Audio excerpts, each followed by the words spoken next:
Many people rise, grow large audiences along the way, and get millions of dollars. They get to live the dream, being rich and famous. However, the same laws still apply. All good things come crumbling down, whether it be a gradual decline or a speeding halt. Many YouTubers have had to face this cruel reality, but today, I'd like to focus on a specific lot of people.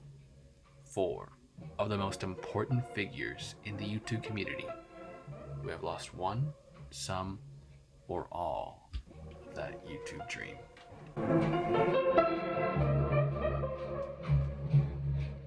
What is up, guys? My name is PewDiePie!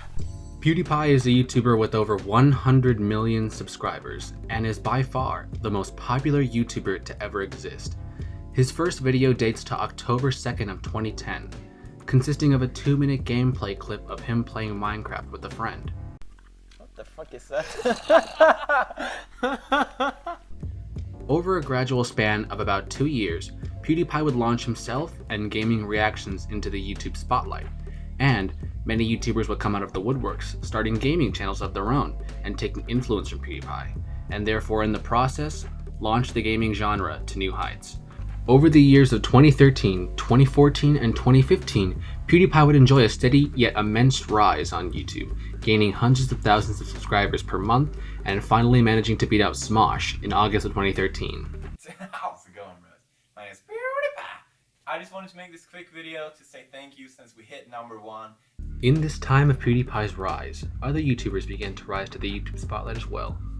The other most notable ones being the ones discussed in this video: Grade A Under A, H3H3, and Idubbbz. However, their golden ages didn't truly come until 2016, a year which many people label as the most controversial year in YouTube history.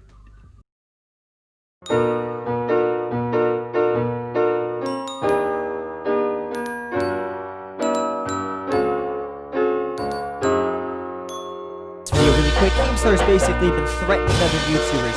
Bullshit! How the fuck? It's time to stop, MTV. You used to be dope. He's fucking gay. I'm hearing that he's been shit-talking us to multiple people, right? Among other things. Dirty rat. 2016 was a very different place on YouTube compared to what it is today. I mean, back in the day, you can get away with almost anything, and it shows. Many YouTubers rose to prominence with that type of personality, and around this same time, YouTuber Grade A Under began a quick rise to popularity due to his drawn character commentaries and his friendships with large YouTuber Keemstar and YouTuber on the rise, Leafy is Here. Grade released notable hit pieces such as his Ray William Johnson video, where he exposed Ray for plagiarizing jokes. Right, where do you see yourself in 5 years' time? Hopefully not still in this shithole. Where do you see yourself in 5 years? Not in this shithole. His Nicole Arbor video, attacking her character and online persona. She's taking the piss, cheeky slag. And many more. His normal drama-free videos consisted of him just talking about random topics that interested him. However, around this time of spring of 2016, a small snowball of hate began to accumulate around his friend and fellow YouTuber Keemstar, and that snowball began to pile up bigger and bigger and bigger. So much so that by the summer of 2016, that snowball had been long gone, replaced with an avalanche. In the midst of this mob mentality of hate, Keemstar's channel was bleeding subscribers, losing thousands of subscribers daily for months on end. Relations began to sour between the former friends. Mid-June, that friendship had crumbled to pieces.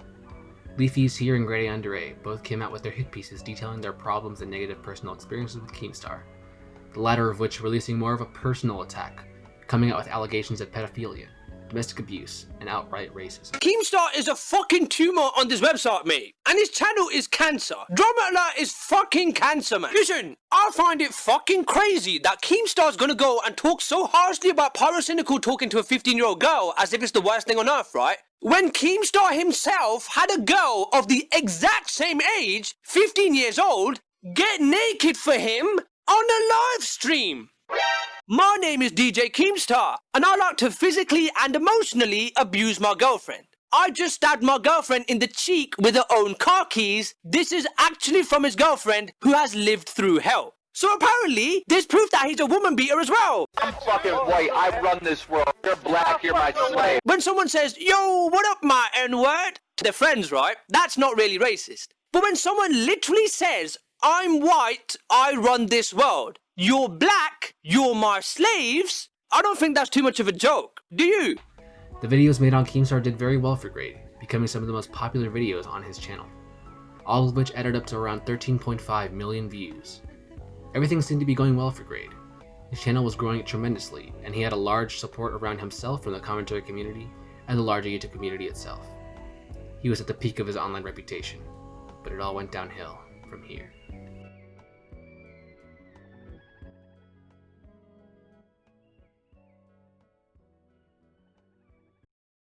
As previously mentioned, 2016 YouTube became quickly flooded with edge, and 4chan humor became a thing of the present. The most edgy and by far the most popular YouTuber to fit this criteria at the time was Filthy Frank. During this time of YouTube, PewDiePie's content was in a bit of a limbo, switching between gaming videos and more edgy commentary videos. However, by mid to late 2016, PewDiePie completely changed.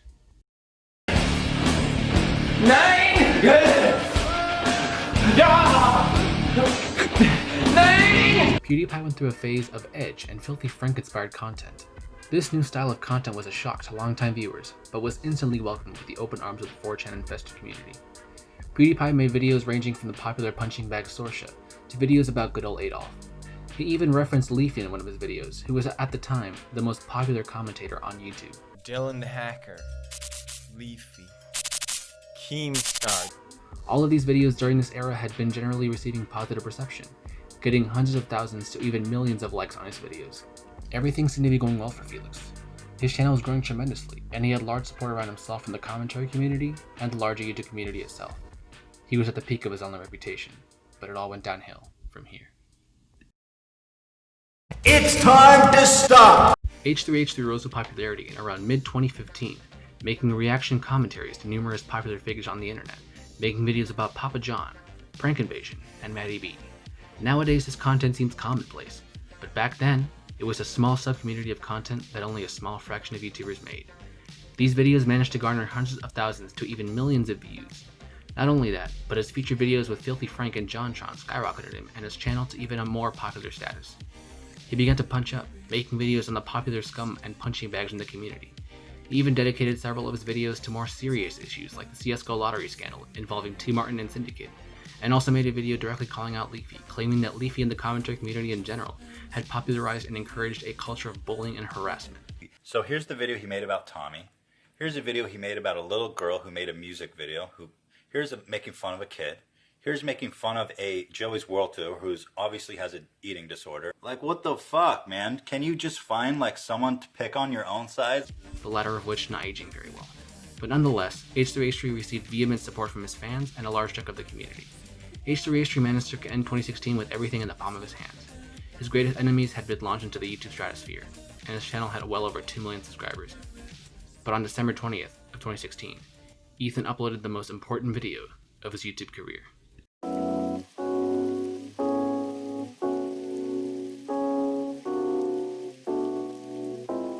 Welcome everybody to the first episode of the H3H3 podcast. We're so happy to have you here, and we're so excited to bring this show to you guys. Presumably taking inspiration from the very popular Baited podcast. How's it going, ladies and gentlemen? Welcome to the Baited podcast. I'm your host, Colossal is Crazy, and I'm joined here today by none other than DJ Keemstar. Many of you know him as the Rat, the Gnome, and several other euphemisms for him. Say hello, Keemstar. Hello. I am not known as the Rat and the Gnome. Kind of I'm known as Keemstar. He's known as the rat in the gnome from fucking retards like you. This podcast proved to be very successful for Ethan, with the first episode gaining around 2.5 million views as of this day. And one thing that YouTubers tend to notice is that if a video does well, you keep on making it. He continued to upload episodes of this podcast with guests like PewDiePie, Idubbbz, and Keemstar, until he decided to create an entirely new channel dedicated to the podcast. Both his podcast and his main channel would prove to be incredibly successful, having them both skyrocket once more as a result of the second YouTube golden age, otherwise known as the Viner invasion. However, cracks would form along the way. By 2018, viewers would notice a shift in the character of Ethan Klein. But despite all of this, everything seemed to be going well for H3. His channel was growing tremendously. He had large support around himself from the commentary community and the large YouTube community itself. He was at the peak of his online reputation, but it all went downhill from here. Idubbbz is a bit of an oddball out of the four. By 2016, Idubbbz already had immense popularity due to his incredibly popular series like Kickstarter Crap and his bad unboxing videos. He built up a very large audience by that point and surpassed 100,000 subs by May of 2015. He was growing at a pretty moderate rate with a loyal fan base, but by the end of 2015, Idubbbz uploaded what was going to be his most popular series on his channel, Content Cop.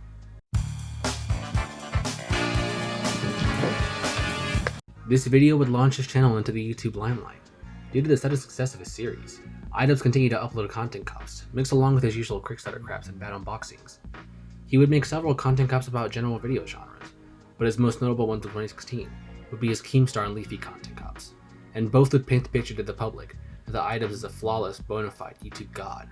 This idea would only be supported by his release of presumably his final content cop, Rice Gum. Idubbbz enjoyed an immense success, gaining tens of thousands to even hundreds of thousands of subs with each upload of Content Cop. By the end of 2017, however, the community noticed a change in content motives, likely due to YouTube's blackballing guidelines that seem to target the entire concept of criticism in the YouTube community. The same community which brought billions of views to the platform. The abandonment of Content Cop was met with relatively mixed results, but sooner or later, his viewers began to look past the change. Even jumping into 2019, Idubbbz's videos still garnered millions of views per upload and still maintained relevance in the community. Everything seemed to be going well for Ian. His channel was growing tremendously. He had large support around himself for the commentary community and the larger YouTube community itself. He was at the peak of his online reputation, but it all went downhill from here. By the latter half of the decade, it seems that these YouTubers stuck their last hands with their reputation. Idubbbz happened to get embroiled in drama that didn't even involve him. His girlfriend had started an OnlyFans, and everyone goofed on him for being a cuck and a simp. He initially responded jokingly on Twitter, making some self-deprecating humor. However, soon the meme had gotten out of hand. So much so, that Idubbbz had to formally respond with all the backlash he was receiving, to which the audience wouldn't take too kindly of. For those of you who are unaware of the drama I recently brought upon myself, I'll fill you in. My girlfriend started an OnlyFans account, which is a website where you can upload amateur porn. Anything from double penetration all the way over to lewd cosplay and everything in between. And I think all of it is cool. This minor little blunder grew to taint his flawless reputation, becoming the first time the community turned against him. Grade went down slower though, after the production of the Keemstar Exposed videos slowed down.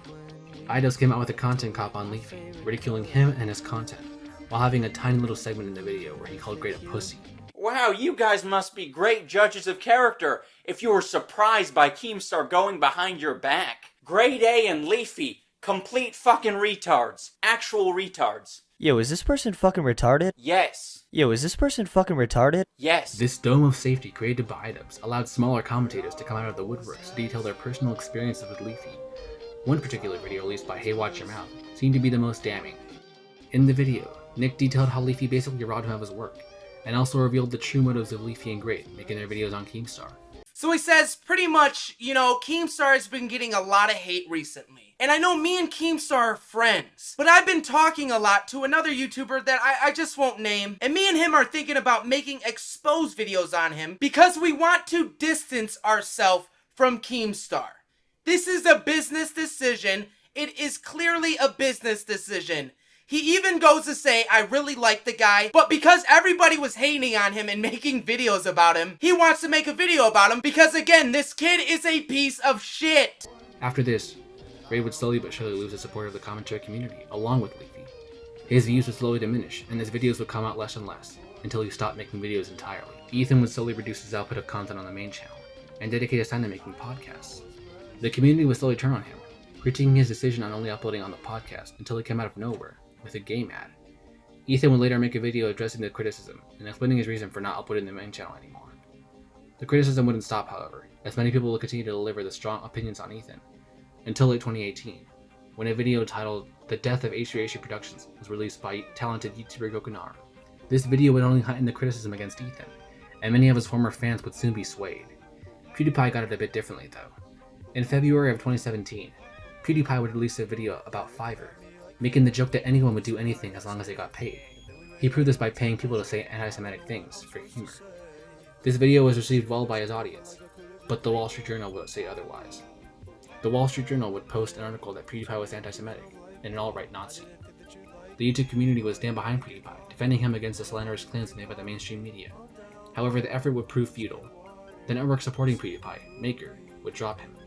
His YouTube Thread series, Scare PewDiePie, would be cancelled, and a wave of big YouTube sponsors and advertisers would pull out, causing what many people deem today to be the first adpocalypse. And despite the fact that these YouTubers are still going somewhat strong, producing content, I mean hell, even Grade came back after a long 3 years. These YouTubers will never be able to be fully respected again. PewDiePie would never be truly respected by the mainstream media. Ethan and Grade still have a very tainted reputation due to their past, and in Ethan's case, even present actions. And Idubbbz's flawless reputation has been lost forever. I would like to end off this video with a quote from Lemon. While this tweet was made mainly talking about the Idubbbz situation, I think this statement he made is still representative of the theme in this video. Don't blame the mortal when you worship them as a god.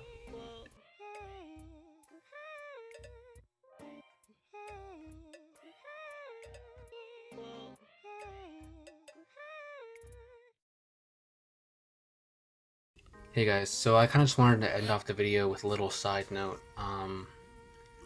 Well, kind of a way to reiterate what I was doing with this video. So this video was kind of meant to be more of like just a fun little video for me to do.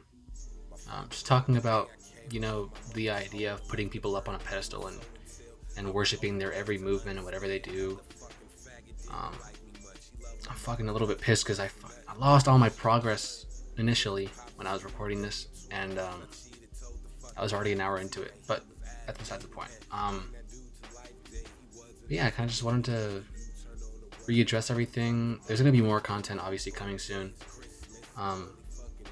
This was kind of more of the style of videos that I wanted to make on this channel. I definitely do need to work on my my improv skills, because they're definitely not top notch like some other YouTubers that I watch.